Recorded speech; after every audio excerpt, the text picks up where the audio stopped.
কুয়াশায় ঘেরা এই গহীন অরণ্যে আজ আমি খুঁজছি এক নিরাপদ আশ্রয়। এই বিশাল পুরনো গাছের গুড়িটার ভেতরেই হবে আমার নতুন ঠিকানা। শ্যাওলা ঢাকা বাকলের ওপর দাগ কেটে খুব সাবধানে কেটে নিলাম একটা গোপন দরজা। জঙ্গল থেকে কাঠ আর পাথর জোগাড় করে আনলাম।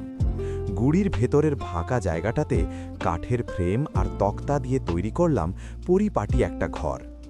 বাইরের রুক্ষতার মাঝে ভেতরটা একদম ছিমছাম আর সুরক্ষিত। পাথরের ছোট্ট চুলায় আগুন জ্বালাতেই ভেতরের অন্ধকার দূর হয়ে গেল।